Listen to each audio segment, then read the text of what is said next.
Good morning to all of you. I welcome all the participants for day 2.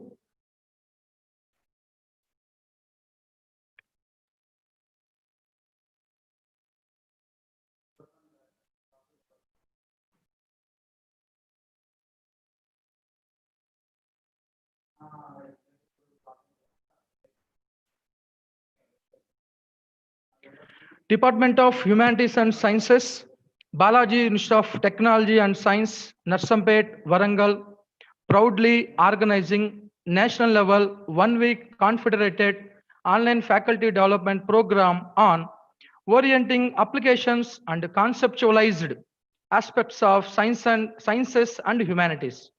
As a part of schedule, first day we had Professor N.V. Ramanarao Garu, Director NIT Warangal, Telangana, delivered a topic on effective online teaching, online labs, and online research.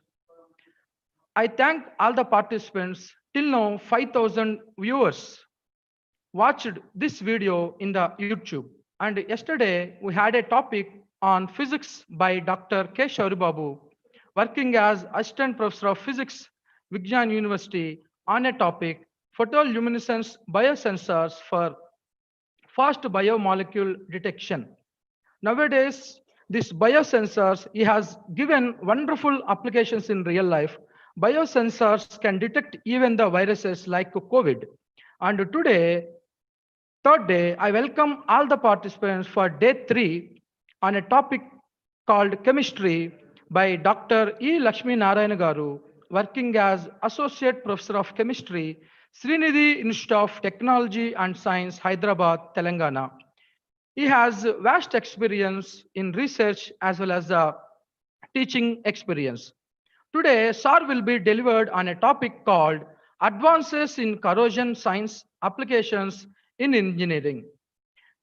I request today's coordinator, Mr. J. Vamshi Raj, to give brief introduction about today's resource person, Dr. E. Lakshmi Narayan Garu. Over to Mr. Vamshi Raj. Thank you, sir. Good morning, all. This is Vamshiraj, Assistant Professor in Chemistry, BITS Narsampet, and Coordinator of this FDP. I'm going to give you a brief introduction about today's resource person, Dr. E. Lakshmi Narayan, sir.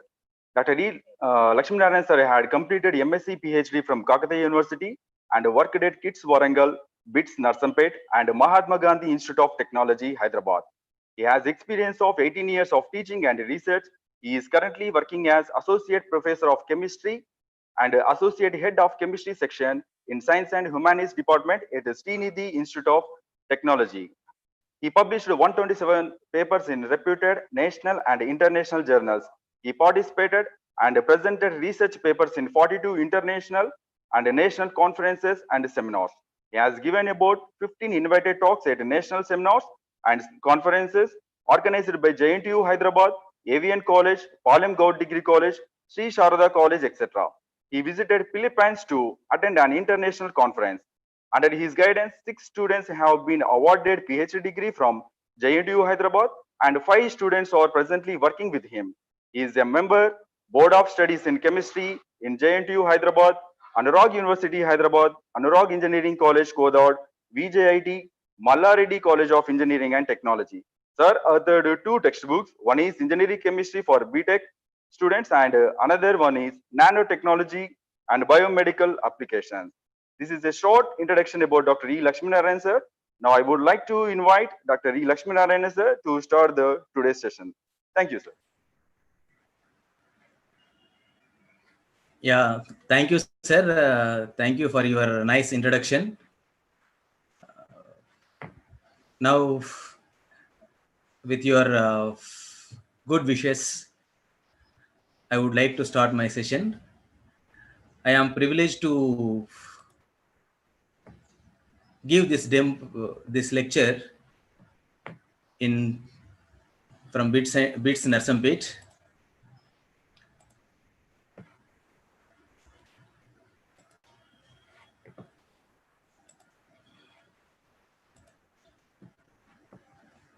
Yeah, My topic is advances in corrosion science, applications in engineering.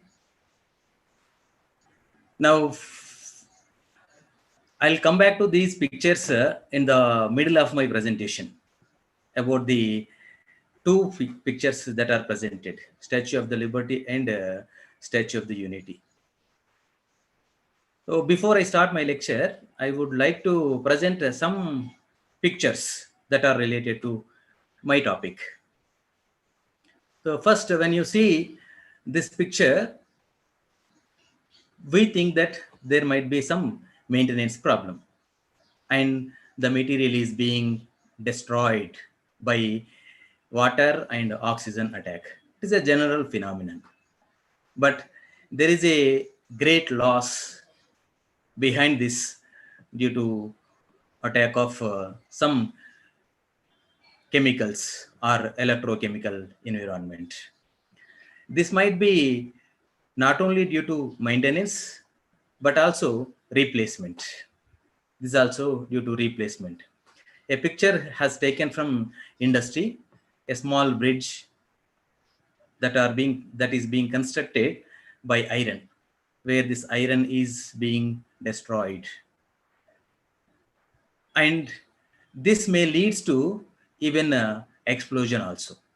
This may leads to destruction of all material, and that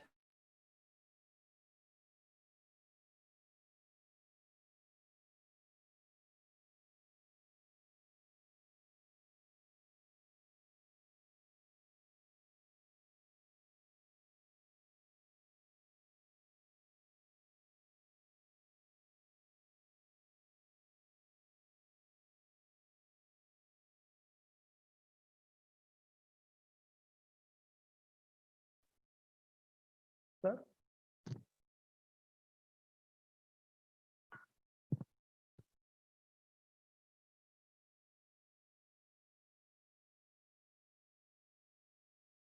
Lakshmi Narayan, sir. so that will be Sir, once a again, great loss. dear sir, once again, you please share your screen. It is stopped.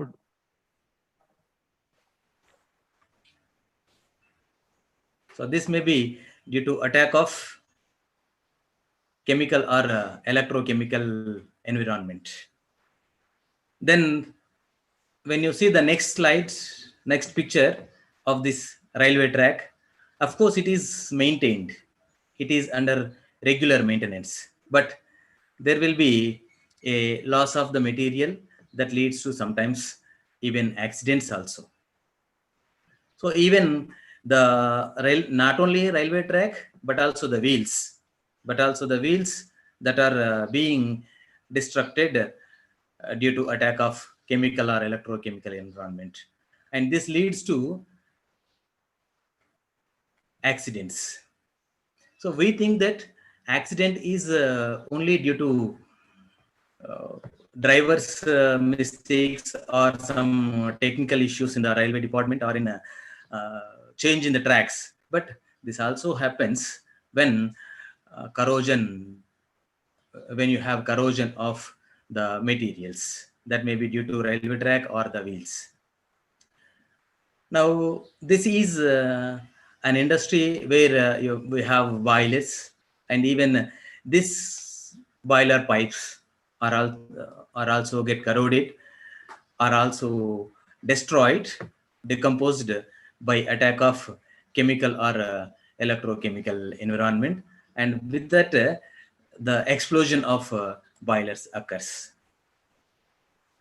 Of course, we were using iron tanks for storage of the water or oils, but sometimes this also may leads to corrosion of the iron, and this corrosion is due to again moisture and oxygen attack. And all these boilers, if are not maintained, then there may be explosion.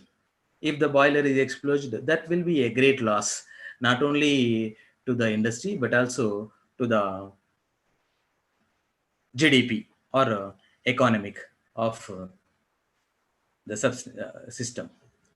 And we have there are three reasons for failure of machinery. One is deficiency in engineering design. So if the material is not properly designed, then this will be destroyed. And the second is manufacturing process. If the material is not manufactured in a proper way, if some impurities are present, then that also leads to destruction of the material. Then handling in operating room. That means if we use any article for a long time, the usage will be in a perfect way. If it is not being used properly, if it is roughly used, then definitely it will be under maintenance. We can see many examples of that third kind. If the bike is used with regular maintenance, we can use the same bike for long days. But if this is not maintained properly, then it will be a great problem for, and that may leads to failure of the machinery. And these will be fall into three categories. One is mechanically, purely mechanically. That means that may be direct overload, including the impact or design, and maybe purely environmental. So this environmental issue we will take today. How that environmental issue causes causes the deterioration of material. And content, that is of course mechanical and environmental failures. Both these problems causes such type of corrosion. And the environmental failure is due to corrosion. So that's the reason I say here pure environmental effect is due to corrosion. And this corrosion is nothing but gradual degradation. Corrosion is nothing but gradual degradation or decomposition. And this decomposition occurs by electrochemical attack or chemical attack. And this, of course, very similar to orthopedic implants. Those have a inert layer to prevent corrosion. In our knee joints, we have some liquid. So that liquid protects our bones from corrosion. So just like that, the metals, if the two metals are rubbing together, there may be some heat energy generation that leads to corrosion. And the other reason for corrosion is when there is a change in pH or oxygen tension. pH means SD character or basic character in the environment. And the other reason is damage in the oxide layer. So usually all the metals will have some oxide layer on that, and that oxide layer protect same metal, just like our dresses. Just like our dress, we protect from sunlight when we wear clothes. Like that, metals are protected by its own oxide layer. If that oxide layer is removed, then it causes corrosion. So all these three things will cause corrosion. Then why do we worry about the corrosion? Let it happen. If it happens, we can replace that metal. But replacement is not a simple solution. It also has effect on the economic issue of country, nation. It is estimated that about 3 to 5% of GNP, and that comes to 7 lakh crores, will be a loss annually per country. if the corrosion occurs. And this corrosion may be either direct and indirect loss. The direct loss may be materials cost, maintenance cost, over design, use of costly material. And the indirect loss may be plant shutdown. That means if a boiler is explode, then the company might be, the industry may be shut down. And that leads to loss of production, contamination of the products. If the production starts, if the production is being continued, contamination of the products takes place. I'll tell the example for this contamination. We use tin coated iron boxes. You might be using rasmalai, rasgulla boxes. That is an iron box, but inside you have iron coating. If that iron production is continued in a material, in a plant where it is shut down, then contamination takes place. And the valuable products may be leaked from that. And sometimes it may be liable in accidents, as I have shown in the previous pictures. Now let me come to our original chemistry topic, that is corrosion. So here let us try to learn about what is corrosion, how it happens, how to control, and how to prevent this corrosion. So I keep all the participants as a new one. And I take a general way to explain what exactly corrosion is.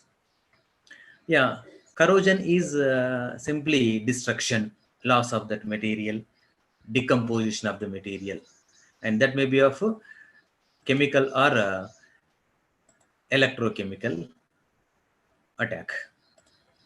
This may be of chemical or electrochemical attack. And these may be of oxygen. These chemicals may be of oxygen, moisture, carbon dioxide, H2S, sulfur dioxide, acids. All those will uh, involve in corrosion. And this corrosion may be due to that causes loss of the properties, maybe of malleability, ductility, electrical conductivity, optical refractivity. All these properties will be lost when the metal undergoes corrosion. And do you think that all substances undergo corrosion? No, only metals undergo corrosion, but noble metals do not undergo corrosion. Non-metals do not undergo corrosion. Non-metals like graphite. You can use graphite for a long time. Nothing happens to that. Even if oxygen attacks on that, corrosion will be to a very less.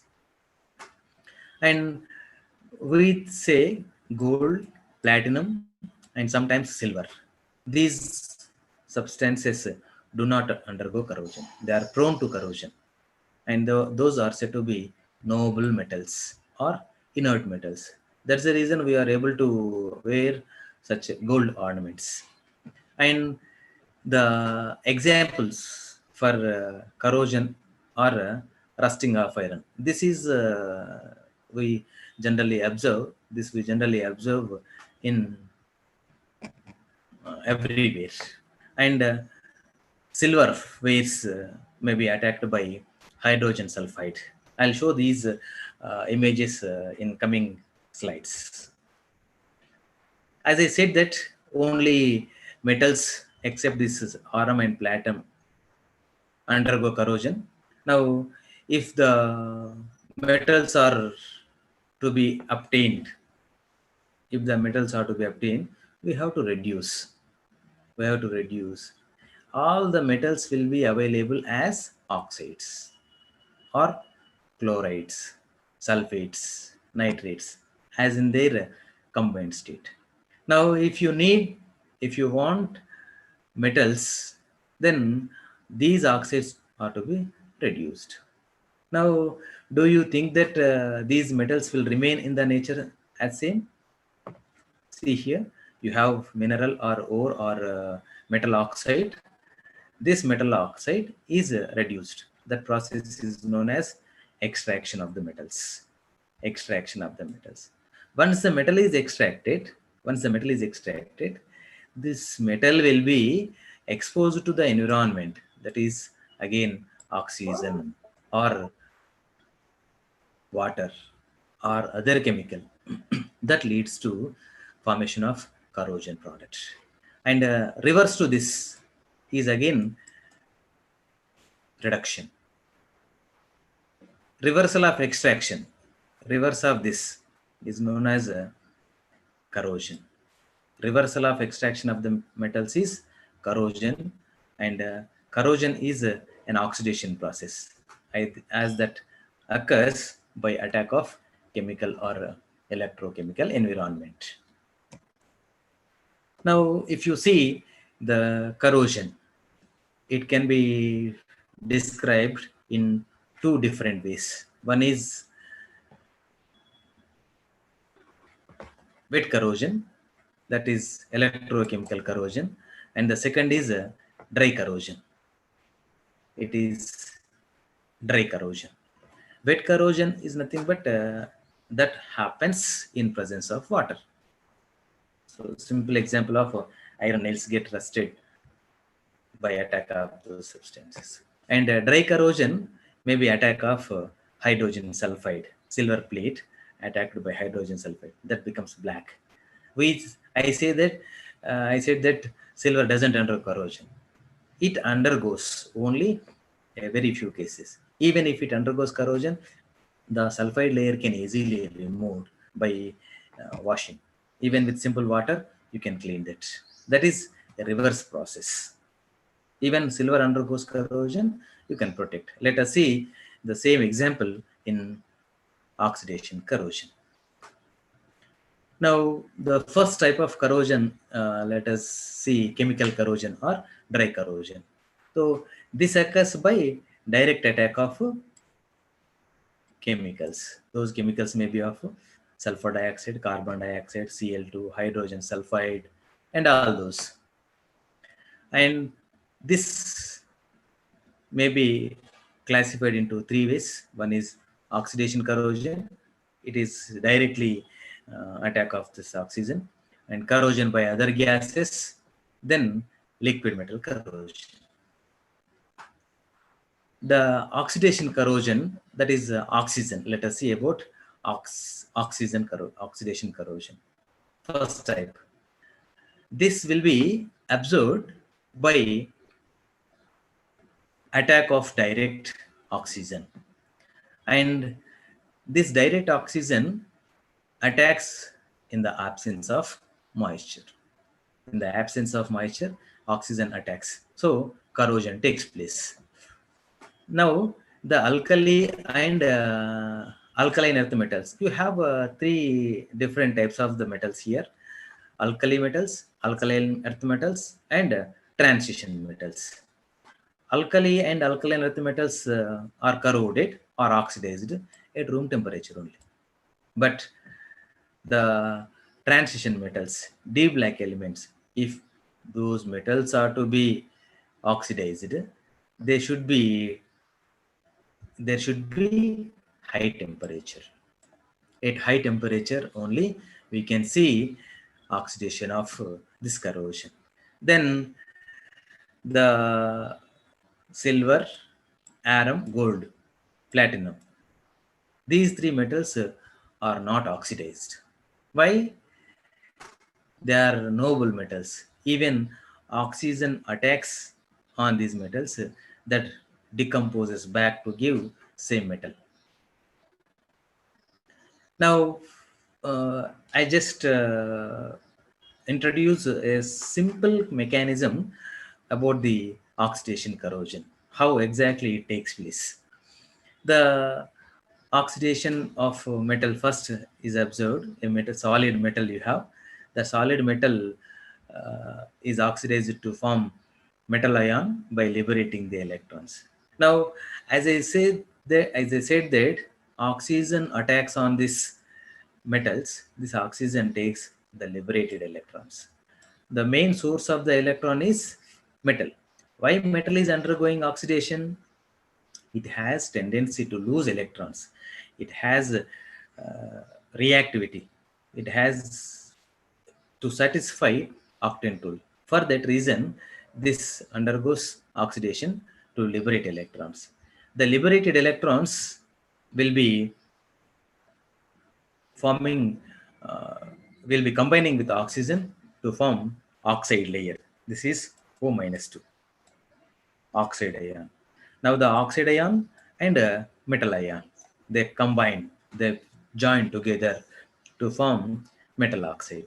So this metal oxide formation is said to be corrosion. And you can observe such metal oxide formation in two different ways. Case 1, where metal ion diffuses faster outward.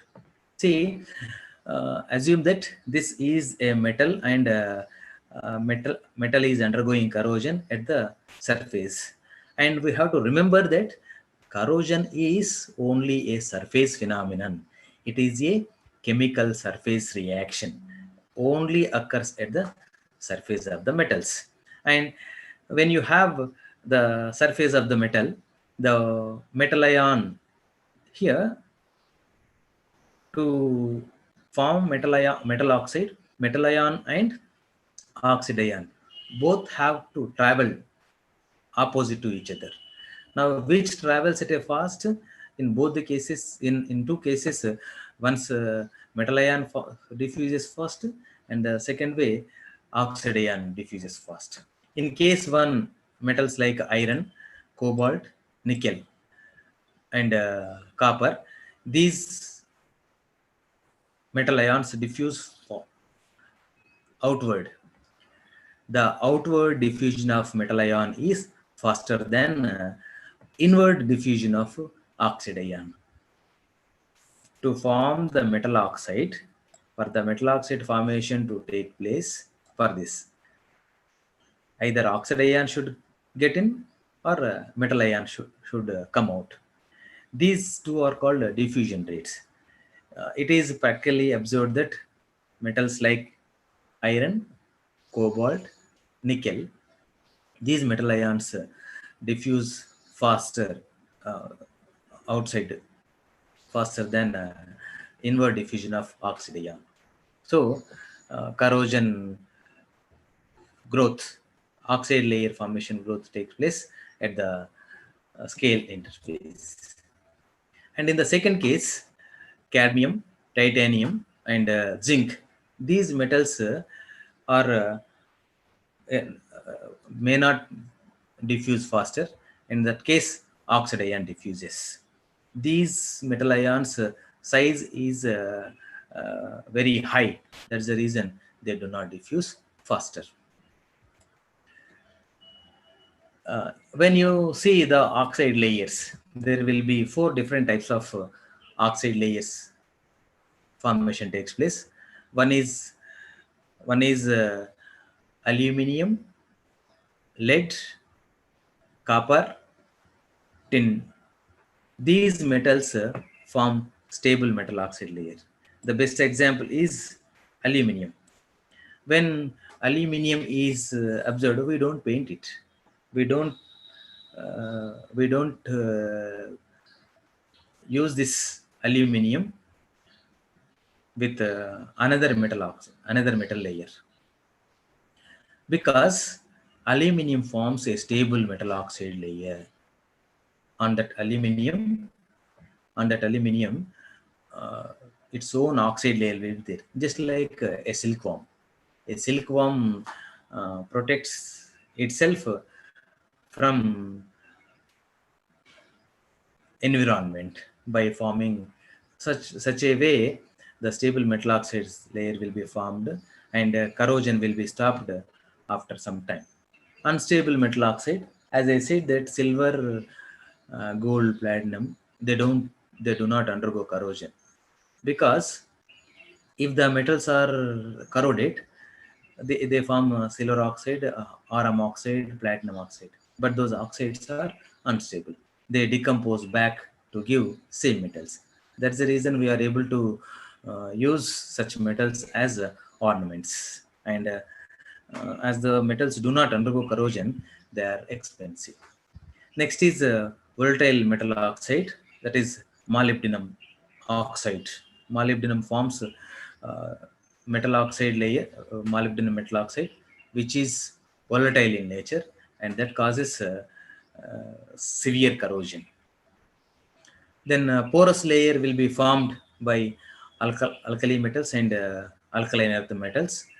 Of course, there will be some pores. That's the reason when porosity is increased, the corrosion takes place. So stable metal oxides will be formed by aluminum, tin, lead, and unstable. See, metal, silver, gold, platinum, they do not undergo corrosion. If they undergo corrosion, they will be decomposed back to give metal and oxide. Then the volatile metal oxide. See, if such portion of metal is converted into oxide layer, say this one, this is the metal oxide layer. The metal oxide will be volatilized as soon as it is formed.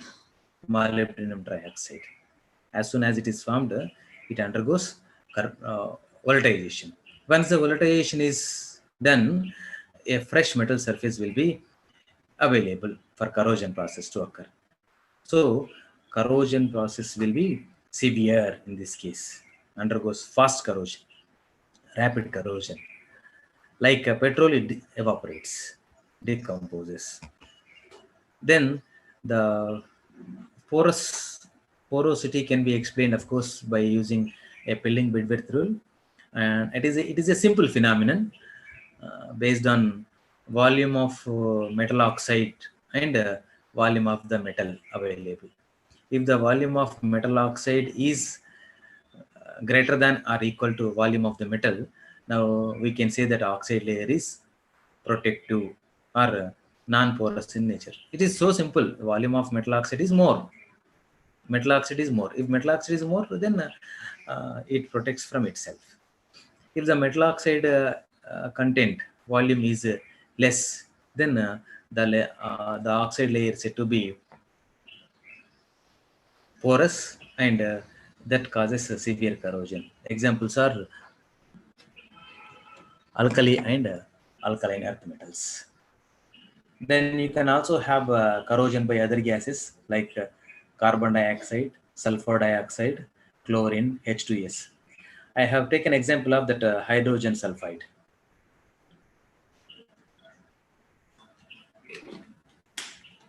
Silver causes corrosion by attack of hydrogen sulfide. Of course, it can be removed.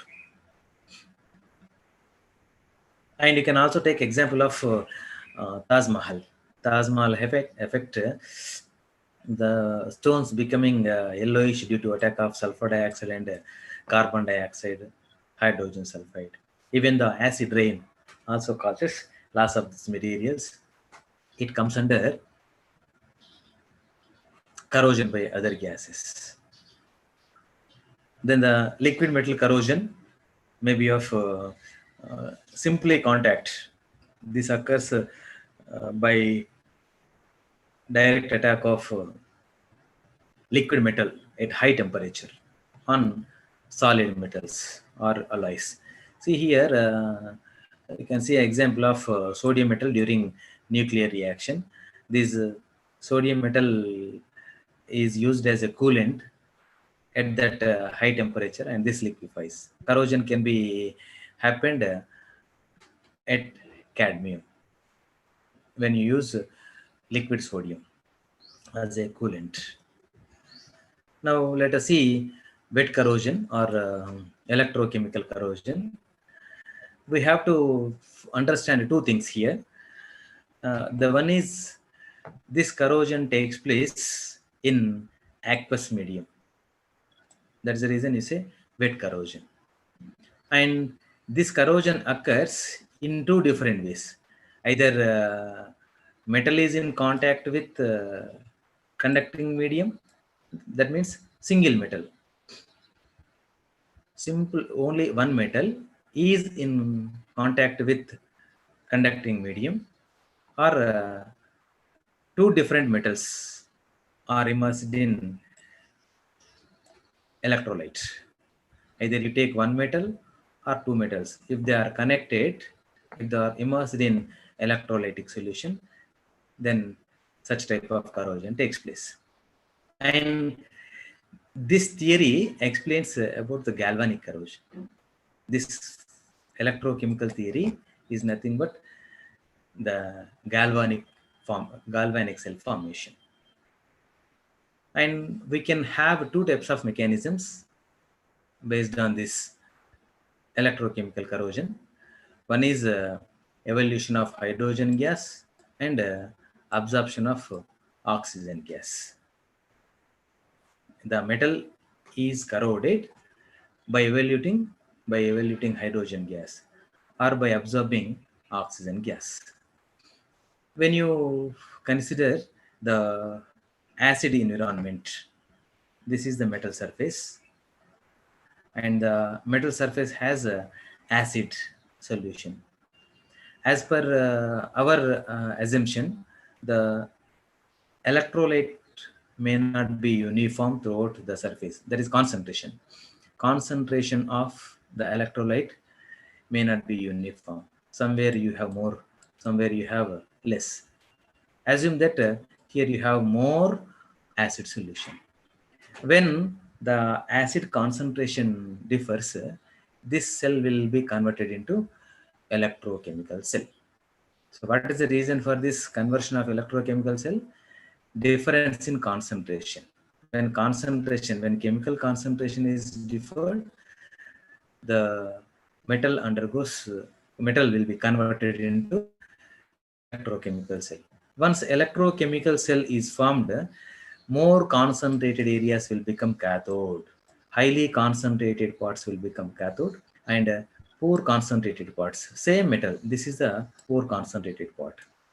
This part, this area, and this area will be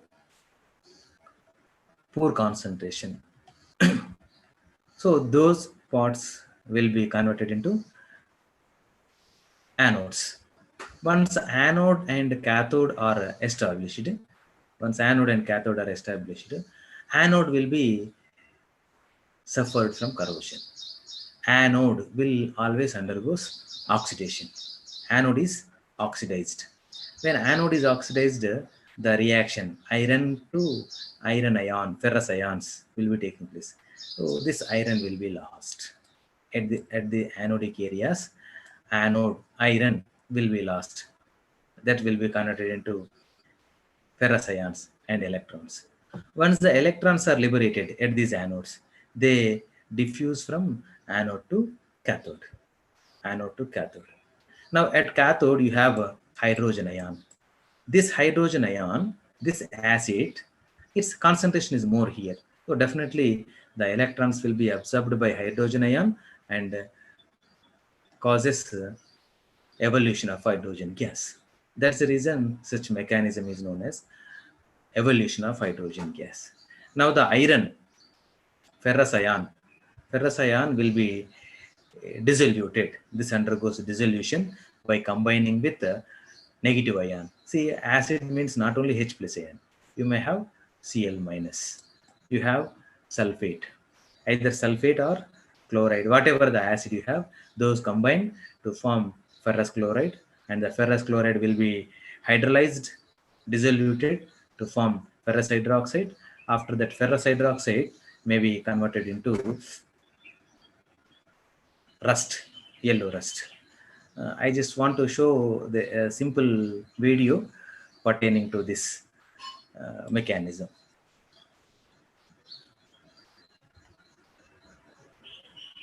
So this is developed by one of my teacher.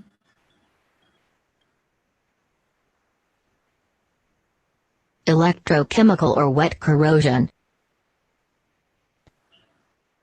Electrochemical or wet corrosion takes place under two circumstances. As I When a said that metal it is in is contact partially with or conducting medium, but or a metal is completely immersed. completely Either one metal or or two partially metals. immersed in the corroding solution.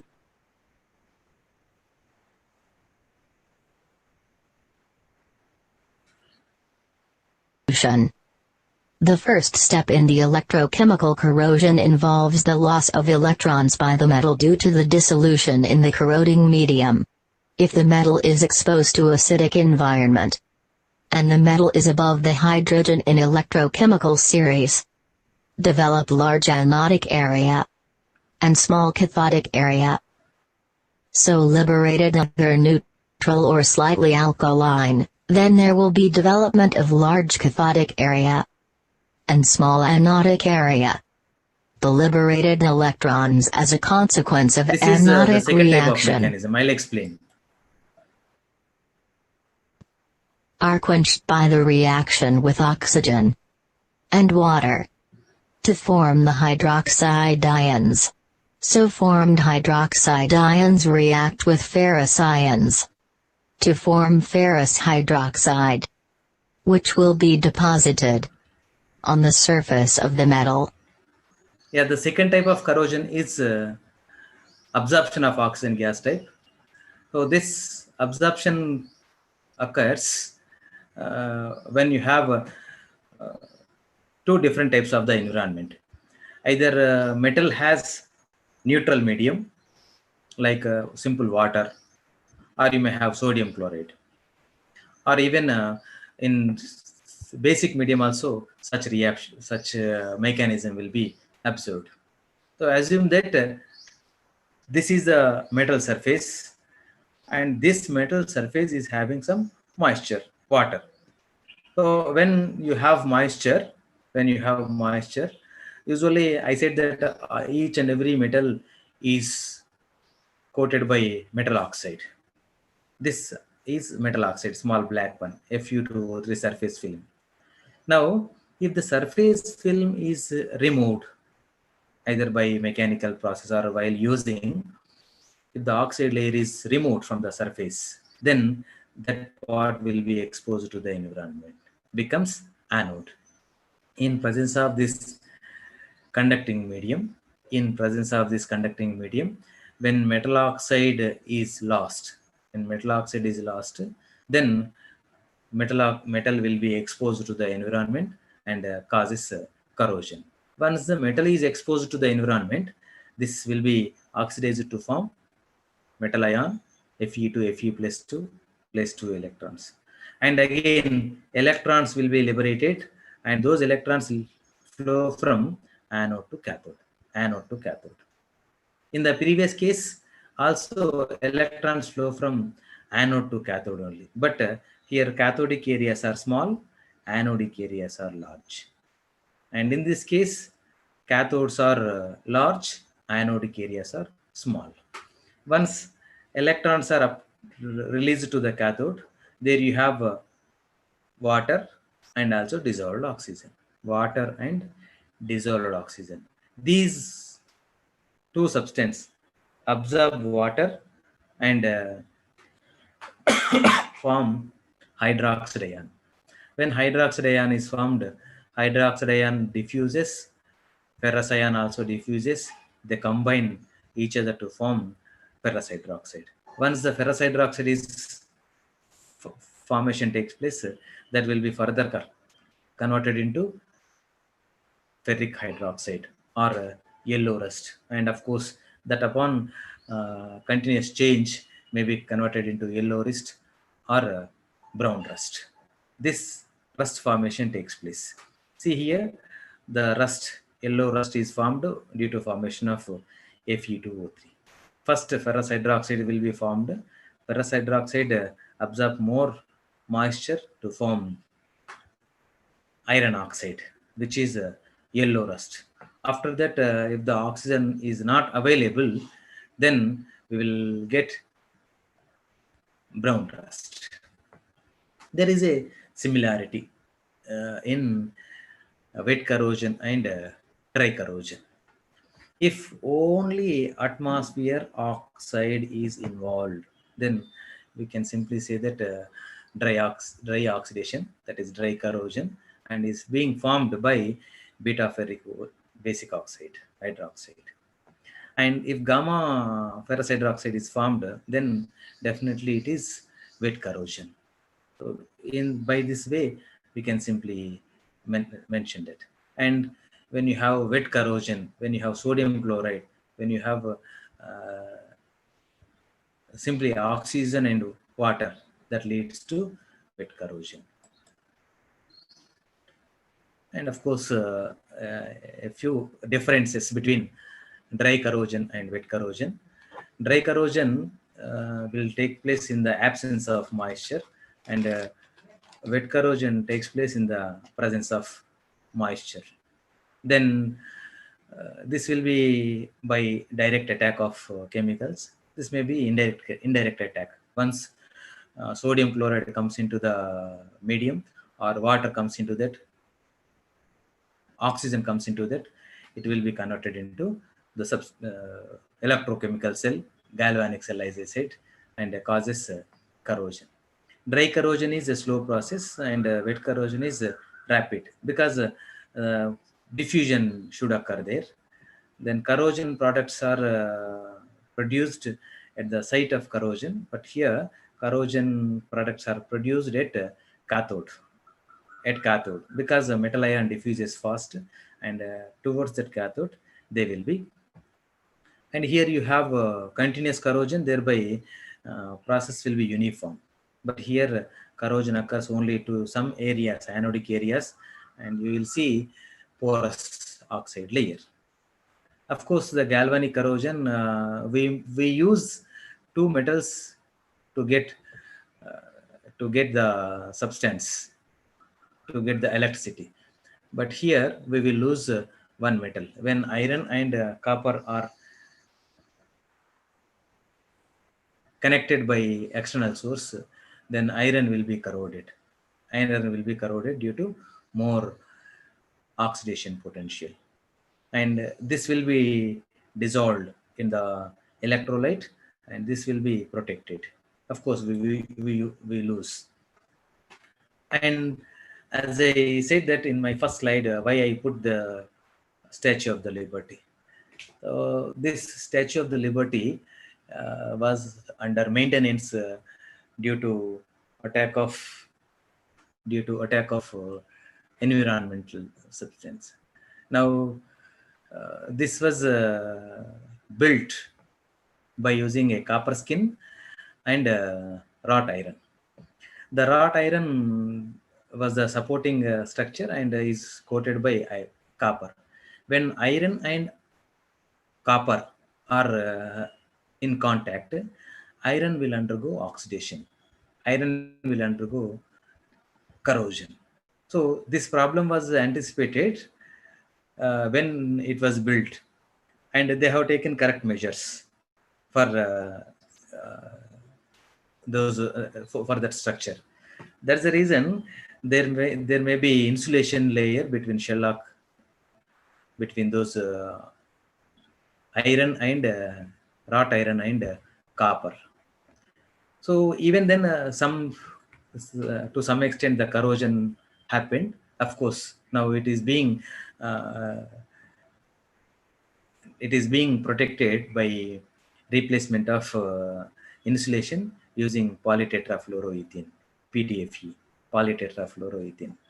So this is what the best example for the galvanic corrosion. When iron and copper are in contact, iron undergoes corrosion. So when, first of all, we have to avoid contact of such metals.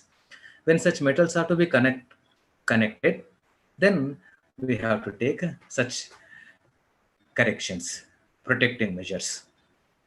So this is how the Statue of the Liberty was built up. This is having both copper skin and wrought iron, but they are being insulated by some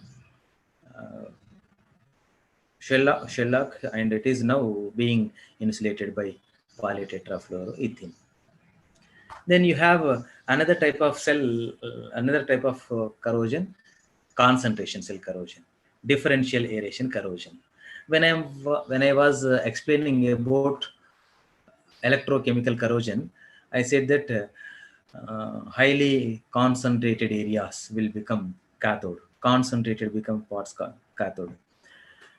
Now, this occurs when you have difference in potential or difference in concentration, difference in air. The metal parts which are having more oxygen, more concentration. In the previous case also, I said that highly concentrated areas will become cathode. Here also, if the part of metal is having more oxygen, then that becomes cathode. Once the cathode is established, it will be connected to the other part of the metal. That becomes anode. When anode and cathode are established, electrochemical cell forms, galvanic cell forms. When galvanic cell forms, anode suffers from corrosion. When anode suffers from corrosion, we will lose metals. So see here, you have more oxygen and you have less oxygen. That less oxygen part will become anode. Once anode is established, then the corrosion takes place. This is of course example for differential aeration corrosion, where metals are having difference in cost. Metal washers, buried pipelines, cables passing through the different types of the soils will have differential aeration corrosion. And definitely such metals undergo corrosion. And example is water buried pipeline for that. For that we will take measure. I'll explain in the cathodic protection. And of course, another type of corrosion is waterline corrosion. This is very much interested and very much useful for all civil engineers. Now, as per the galvanic cell, when we store water in a container, again differential aeration corrosion takes place. Of course, that you can also call as waterline corrosion here. When water is stored to this level, beneath the water level, you have less oxygen, and above this area you have more oxygen, and more oxygenated areas, highly oxygenated areas will become cathode. And the poor oxygenated areas, that is exactly beneath the water level. Below this water level, you have less oxygen due to water. Water concentration is more, oxygen concentration is less. Thereby, this suffers from corrosion. And such things happen even in water. So, this indicates water is stored up to this level. Water is stored up to this level. Beneath this water level, the iron will be lost, the metal will be lost. Of course, this might be a cement, but the cement consists of much of the iron. Such metals get destructed by waterline corrosion. For that also, we have to take a corrective measure. And you have pitting corrosion. Pitting corrosion is localized attack. That is due to localized attack by if you have an iron surface here, and if a drop of water comes into the corroded area, again this part of the metal is not having metal oxide. When metal oxide is removed here and a drop of water present here, a drop of sodium chloride solution present here, then this becomes widened. This becomes widened by attack of oxygen as well as other materials. This can also be similar to the pits developed on the roads. When a heavy good lorry goes on the road, the pit gets widened due to attack of the same environment. Such things happen even in metals also, at the surface of metals also. That can be called as a pitting corrosion. corrosion occurs by generating some bits here there. You can see examples in watch. As we wear watches in the wrist, and due to sweat, only some drops of the water will be present there. There the metal will be oxidized. Then the factors may be, I just take very short way about these factors. Here there are two factors that influence rate of corrosion. One is nature of the metal, and the second is nature of the corroding medium. In nature of the metal, you can have more criterias. Position in the galvanic series. I said example, copper and iron. Copper and iron, when they are connected, only iron is oxidized, because iron's oxidation potential is more. So that has to be corroded faster than copper. Ability to undergo oxidation is more for iron. So whichever metal placed above in the galvanic series, that undergoes corrosion. And purity. If the metal is having some impurities in it, that causes heterogeneity, and when it becomes heterogeneity, it results in formation of electrochemical cell. Once electrochemical cell is formed, corrosion takes place. So we have to avoid usage of the impurities. If the impurities are taken, the impurity must be in less content. That can be observed based on the size of that anode and cathode. Nature of the surface film formed. This of course we have seen in oxidation film. And the areas of anode and cathode. In the previous case, in evolution of hydrogen gas type, cathode was very small, anode was very large. So when cathode is small, it draws very less amount of electrons. If less amount of electrons are required, then anode doesn't undergo corrosion at a faster rate. However, in the second case, cathode was very large and anode is very small. This large cathode needs more electrons. It demands for more electrons from anode. Thereby, anode will suffer from corrosion at a faster rate. This will be better. Such things should not be present when we consider anode and cathodic areas. And of course, the environment may be of temperature. This is a simple example. As soon as the temperature is increased, corrosion rate increases, as this is a chemical reaction. And this humidity, if the impurity is present in air, that results in increasing the conductance. When humidity levels are increased, that is known as critical humidity, and the critical humidity increases the rate of corrosion. And you have effect of acids. Acids will be acids and alkalis will have more effect. After that, neutral medium. Then at last, let us come to the protective measures against the corrosion. These are the applications are being used in engineering. You may have a variety of control methods, metallic coatings, corrosion inhibitors, organic coatings. Those may be of paint, enamel, varnish, and using pure metals by using alloys, inorganic coating, and so on. Many methods are available. Based on the design and application, we use those substances. And let me explain here the metallic coatings. So metallic coatings may be of two types. One is hard dipping, and the second is metal cladding, then electroplating, electroless plating. I just cover in 5 to 10 minutes about galvanizing and hard dipping process, and about 2 minutes I'll take cathodic protection.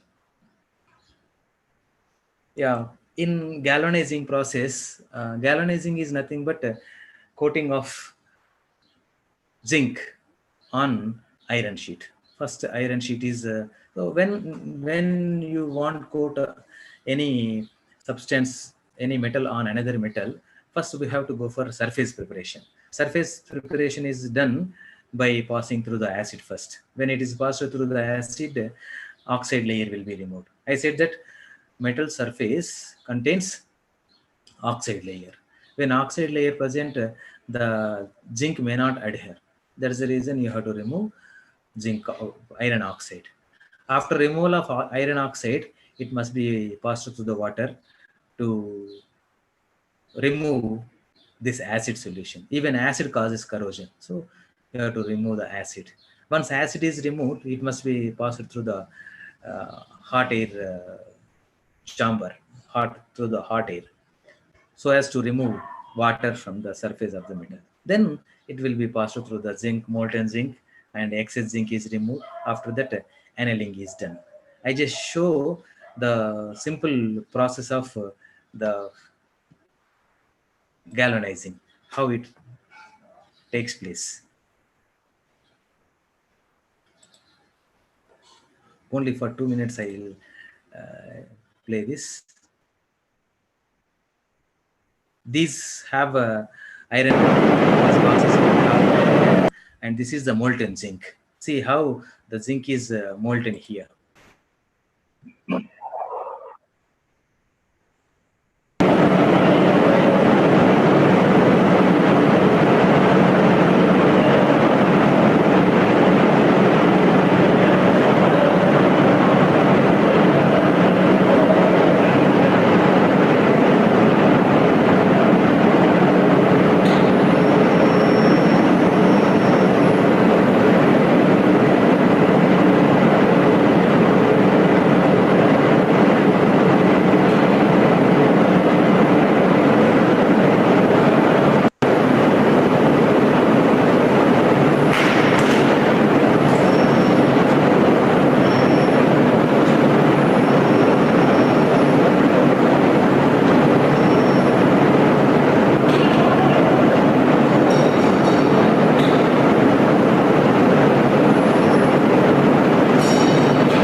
Nuts and bolts that are hot dipped using galvanizing process.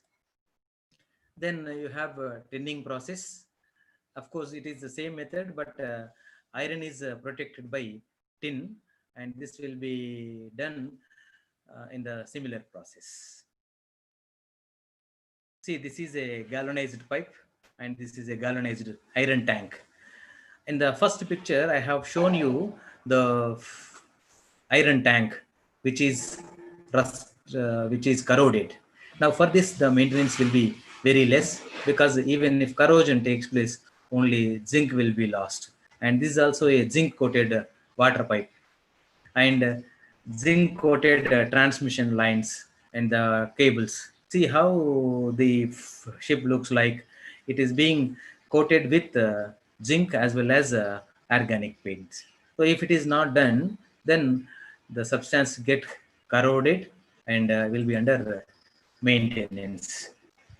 Then you have cathodic protection. I just take about 4 to 5 examples for this cathodic protection also.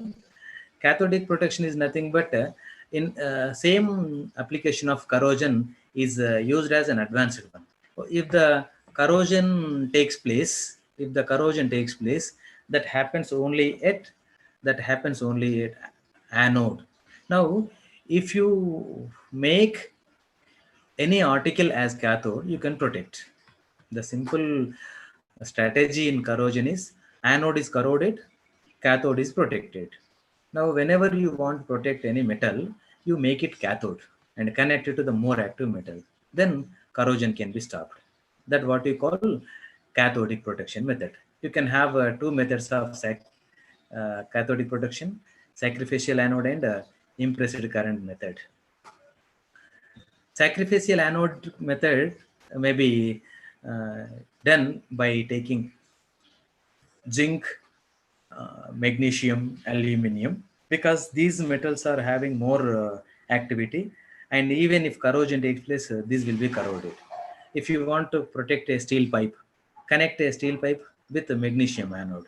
Now magnesium will become anode, steel pipe will become cathode. As per cathodic protection, steel is protected and magnesium is corroded. When magnesium is corroded, this can be replaced by a fresh one. This is how our friendship, like a friendship. If you want to protect our friend, we will be in trouble. We sacrifice. That is why it can be called as a sacrificial anode. So this is a buried water pipeline where the magnesium strips are placed here. And this is how exactly water pipeline takes place. Even our drinking water. When you have a water pipeline, it will be connected to a anode, sacrificial anode. And in our advanced technology, this is also being used in water bridge also. That is being constructed by constructed as a bridge there. If iron is used in construction of the bridge, we can use it as. And this is anti-rust coat.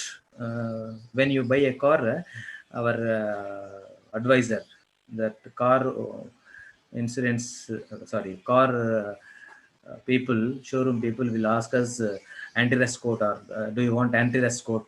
Yes, we advise to take that. Anti-rust coat will be by zinc or aluminum. When that aluminum, some strips of aluminum or zinc are present, then corrosion doesn't happen. During rainy season, our car body will be under protection. That will be corrosion free. And impressed current method can also be seen in the similar way, but we have to supply more current there. Then anode becomes cathode becomes anode. This, of course, in ship, how this is being done. And at last, I take electroplating. This may be of nickel, electroplating by nickel. Electroplate. Let me take directly this electroplating. The coins that are being used, medals, are produced by electroplating method. And here the electroplating method is nothing but whatever the metal you want to coat. Suppose if you want coat nickel ions are to be taken. If you want to take gold coating, gold ion should be taken. And the article to be coated should be taken as cathode. See, simple principle of corrosion. Whatever the metal you want to protect, whatever the metal you want to reduce, should be taken as cathode. So such cathodes are coated by the metal ionic solution. If you want to coat nickel ion, nickel ionic solution should be taken.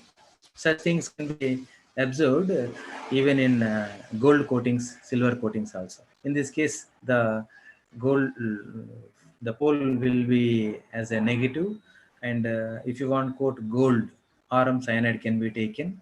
Now, 1 gram golds are being produced by this only, by this method only. This is RM plated, and this is copper plated. Then electrolysis deposition, this is 1 gram gold, I said,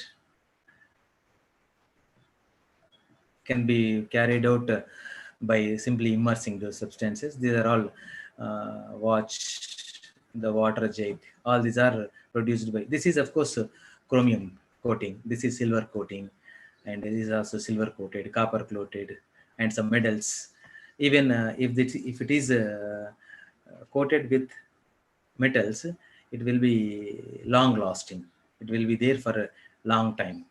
This is of course before and after, and all these nails, screws, and all those, they're also copper coated or chromium coated materials only, which are being used in the industries.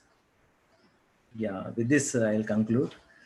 Any questions you can please.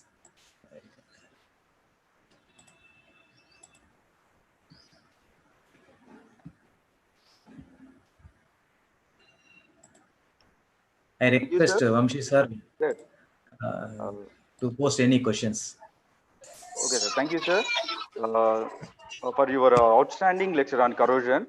Sir, we got some queries from participants, sir. May I ask? Yeah, you can. Sir, question from Santosh Patra. Is nano coating can prevent corrosion to corrosive materials?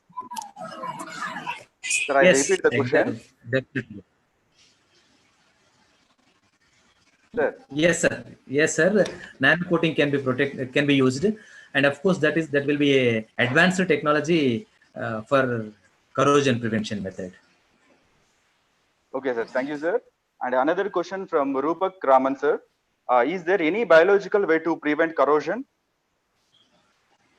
Biological way, if you have any biological organisms that consume metal oxide, if any biological bacteria or virus that takes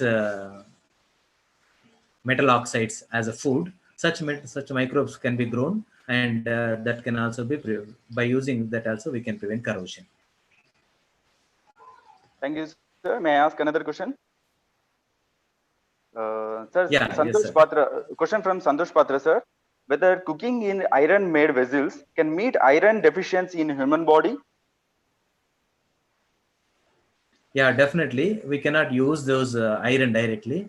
Whatever the pans, whatever the kitchenware or stainless steel that we get, usually coated by either copper or tin or any other organic substance.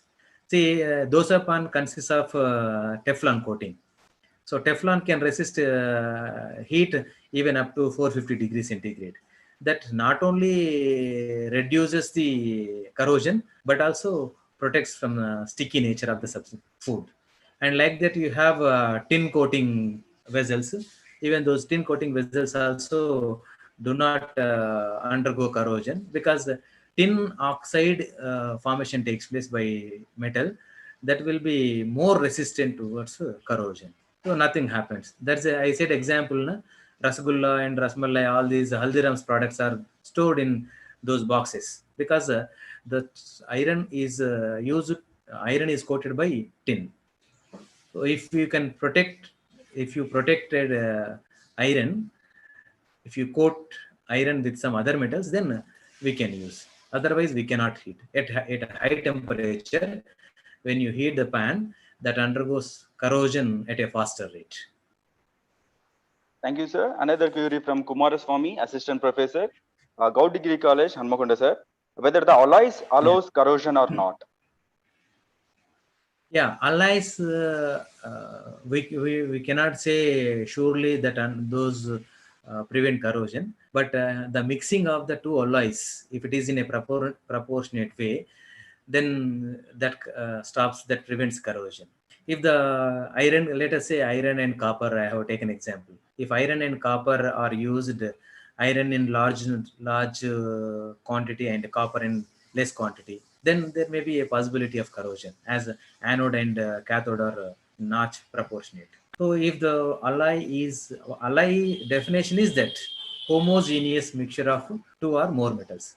If really two metals are homogeneously mixed, then that doesn't cause heterogeneity. It is homogeneous. When it is heterogeneous, then it causes corrosion. That's the reason when you are taking alloys, we have to see the proportionate of metals. We can also take an example of our kitchenware. Some kitchenware may corrode when even they break during the usage while heating, because iron content might be more there. In that case, corrosion takes place. So before we use, we have to see whether the alloy is properly mixed or not, and the metal contents are exact proportionate or not. Thank you, sir. Another question from Vibhavari Kulakarni, sir. What is the difference between corrosion, erosion, and abrasion? Yeah, it is a nice question. Actually, I should cover at the beginning itself.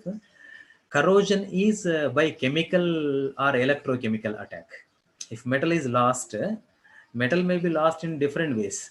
If the metal is lost by attack of chemicals, water, and so on, then it can be called as a chemical corrosion. And erosion is by physical. Suppose if I use a hammer and remove some part of the metal, then you can call it as erosion. And abrasion is a peeling off of that material, uh, breaking of that material. Suppose if the same metal is used for several time or long time, even if we bend the iron and bend for some times, there may be some cracks developed due to heat energy. That is also, of course, physical method. It is not a chemical method. Corrosion is oxidation, chemical process, and abrasion is a physical effect. Erosion is also a physical effect. Thank you, sir. Can I Any ask other questions, another sir? question, sir? Yeah, Sir, sir. yeah, you can. So another question from Pawan Kumari, madam, assistant professor, sir, BITS Narsampet. Sir, madam asked you that, does milk erodes and damage stainless steel? Can you repeat the question, sir? Sir. Does milk erodes and damage stainless steel? Milk. Yeah, milk Sir. consists of lactic acid. Na? So, as I said, that alloy, steel is an alloy. Na? If the alloy is in same proportionate, then it doesn't cause corrosion. If it is, if the alloy, if the steel is in same proportionate, then it doesn't cause corrosion. If the alloy is not properly mixed, there is a chance for oxidation of the welded steel wheel. Any other, sir? Thank you, sir. Thank you, sir. And the last question, sir. Okay. From Shruti Patel, sir. Madam asked you that, Okay. which type of polymer is used to reduce corrosion in iron material? No, Can I no, repeat, sir? actually, no, actually, polymers are used to protect corrosion, not to reduce the corrosion. We cannot reduce the corrosion by using polymers, but the polymer can be used as a protective layer. You can stop exposure of the metal to the corroding environment. Only it is a protective layer, like insulating material that resists the conducting heat, conducting electricity, and also prevents the corrosion. There will be no effect of polymer on that. Now, polymers are being used as electrolyte in lithium cells. There, some polymers will allow diffusion of electrons, diffusion of ions, lithium ions. There may be effect of the polymer electrolytes. Only the conducting polymers will influence, not the normal polymer. I said polytetrafluoroethene as a best example of insulator for Statue of the Liberty. In that way, we can consider. Any other, sir? No, sir. No, sir. Thank you, sir. Your clear solutions on participant queries. Now I am going to hand over this session to Dr. Narayan, sir. Over to Narayan, sir. Thank you very much, sir, for your nice session. Though I'm a mathematician, but I'm excited by watching your topic called corrosion. Sir, you please spare, I have a small doubt, really. Yeah. What is tell the me. difference between corrosion and rusting? I have one doubt, sir. When a substance or a metal exposed to air or a chemical substance or a moisture, naturally rust will take place. Rust or corrosion. Really, I don't know the exact meaning of rust and corrosion. You please spare, sir. Maybe it may be a small question. I don't know, sir. Yeah, I can understand. Actually, rust formation is nothing but corrosion. This corrosion will be in different ways. One will be attack of only oxygen or any other chemical. The other may be of in presence of water. If water is present, the iron oxide formation will be more. If iron oxide formation is more, then you can say rust formation. That rust formation itself, corrosion process. All these are similar, sir. Same.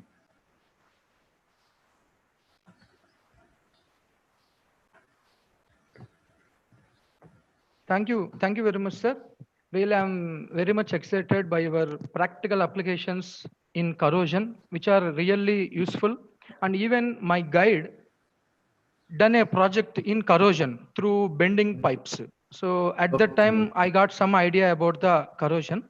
Thank you very much, sir, for your wonderful talk on corrosion and its real applications in engineering.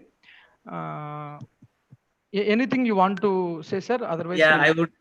I just want 2 minutes time to share my experience at BITS. I am glad to present here through the BITS platform.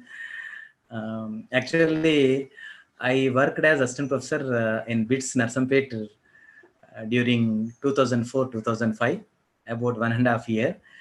But I joined as not only assistant professor, additional administration work also I have taken up there as in charge of examination. The support, the kind support that was extended from Rajendra Prasad Reddy sir and CRK Sharma sir. There were 2 principals during my stay. One CRK Sharma sir and the other is PSS Sharma sir. And before that, I must thank Dr. Sudhakar Rao sir, Dr. V. Sudhakar Rao sir, who has taken me to, who has given me opportunity and advised me to join BITS Narsampet. So there, as an administrator, I have learned a lot, not only a computer work, but also administrative skills. Lot of administrative skills I have learned, and that helped me during the experience from other institutions. During my service at other institutions, I really thank for giving me opportunity to share my thoughts through BITS Narsampet. Hope, though I have taken no due certificate in 2005, I am due to college. That's the reason I have given lecture today. I am thinking in that way. Really, I'm excited and very thankful to principal of Narsampet, Sudhakar Rao sir, and HOD Dr. Narayan Garu, and the Vamshiraj sir, then Durga madam and other staff. Wholeheartedly, I'm extending my thanks. Thank you very much, sir. Thank you very much, sir, for your nice talk about our college and the institution.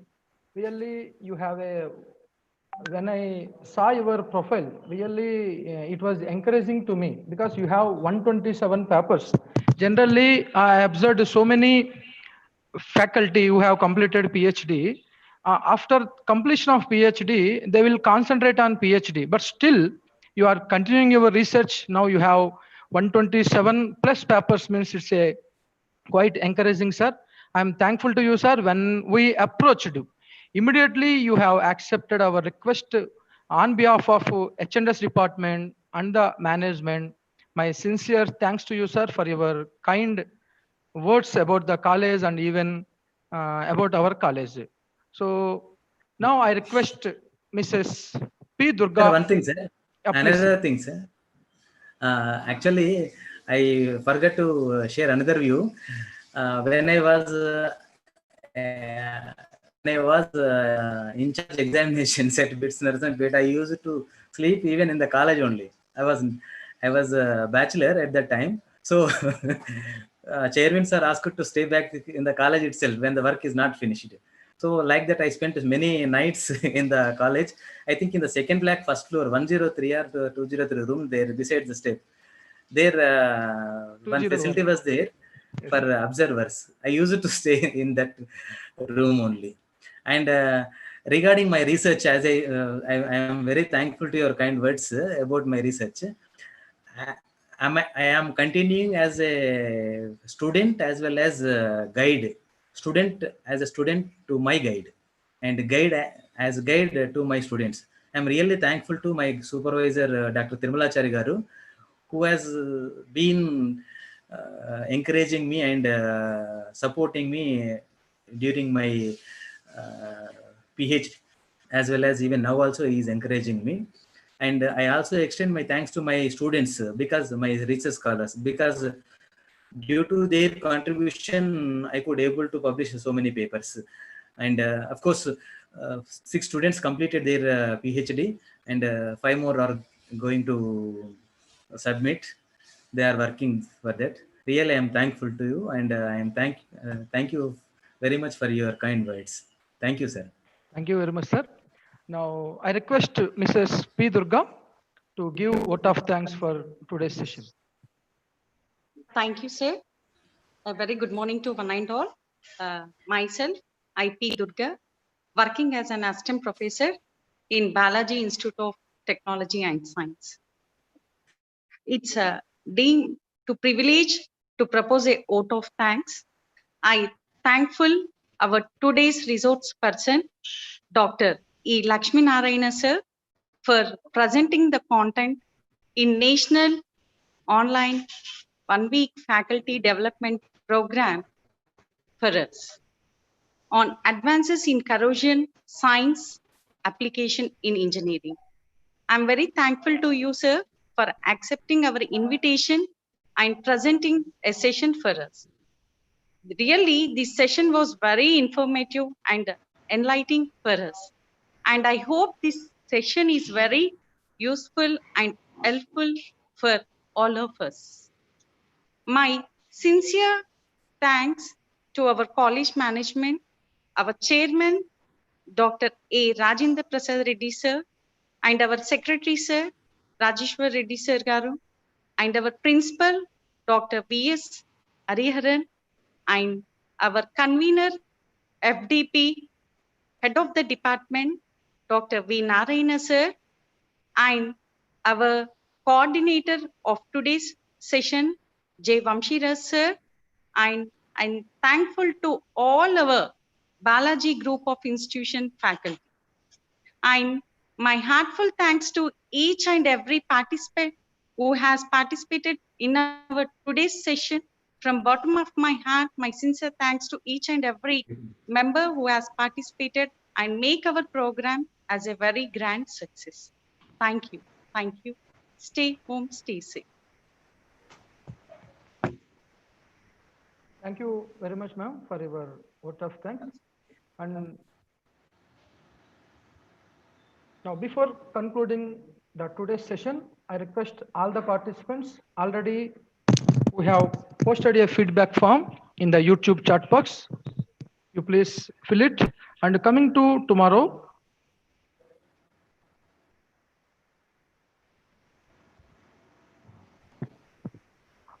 we have a session on English. Dr. Jaypal, NIT Nagpur, Assistant Professor of English, on a topic, training the prospective technocrats to enhance English language productive skills by Dr. Jaipal, working as a assistant professor of English, NIT Nagpur. I request all of you to make use of these lectures by the eminent faculty all over the India. With this, we conclude today's session. My sincere thanks to Dr. Lakshmi Narayan Garu. In spite of his busy schedule, he attended and delivered a wonderful talk.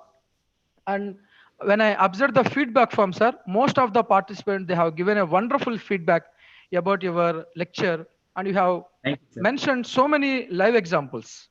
Thank you, sir. Thank you, sir. Thank you very much. Okay, sir. Now with this, I'll close this today's session. Thank you all.